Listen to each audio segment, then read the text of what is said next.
আপনারা দুদিন এসে আওয়ামী লীগ অনেক কিছু পেয়েছেন। মিন্টু এত সহজ হালকা জিনিস নয়। মিন্টু একদিনে তৈরি হয়নি। মিন্টু তৈরি হতে 46-47 বছর লেগেছে। আমরা রাস্তায় এসেছি। ভাই জিজ্ঞেস করলো ওয়াব চেয়ারম্যান কেমন আছে, ভাই জিজ্ঞেস করলো সিরাজ মালিদা কেমন আছে, ভাই জিজ্ঞেস করলো ময়দান কেমন আছে। আমি বললাম সবাই ভালো আছে, আপনার অপেক্ষা আছে। শুধু আমরা বলতে চাই এই সদরে যতগুলি ইউনিয়ন আছে সবচেয়ে বেশি ভালোবাসে এই গান্না ইউনিয়নের মানুষকে মিন্টু ভাই। আমরাই মনে করি মিন্টু ভাই অতি শীঘ্র আমাদের মধ্যে ফিরে আসবে, সেদিন বেশি দেরি নয়।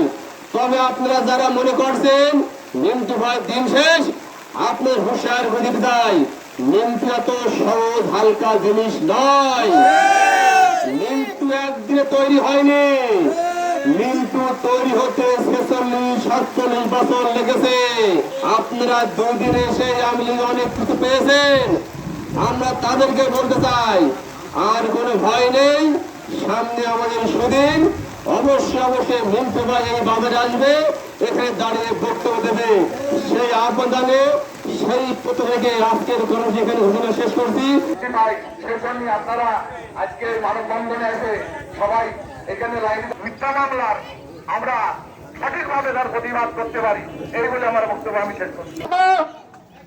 ওদিনকে আমরা বুঝতে পারবো যে আসলে ছেলেরা যাওয়ার জন্য মিন্টু ভাই আওয়ামী লীগের জন্য কি ছিল।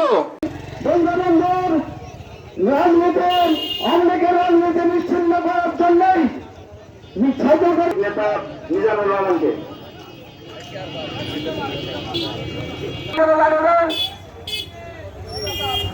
আমাদের একটা স্লোগান মুক্তি মুক্তি মুক্তি চাই। সেই হিসেবে আমরা রাস্তায় এসেছি।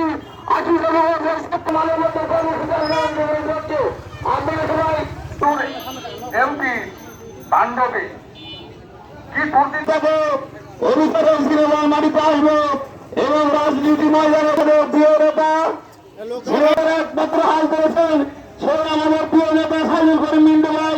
তার মুক্তির জন্য জবাব দিয়ে আমরা রাজপথে থাকি। সংগঠনের সম্মানিত সভাপতি এবং আয়োজক সবাইকে, আমাদের ঝিনাইদহ জেলার সাধারণ কার্য করবার জন্য তার পিছনে এক ব্রিটিশ শিকার মতো ছিনতাই না থাকতে পারে, তার জন্য একটা হত্যাকাণ্ডের মিথ্যা মামলায় নেশার উদ্দেশ্য থাকে।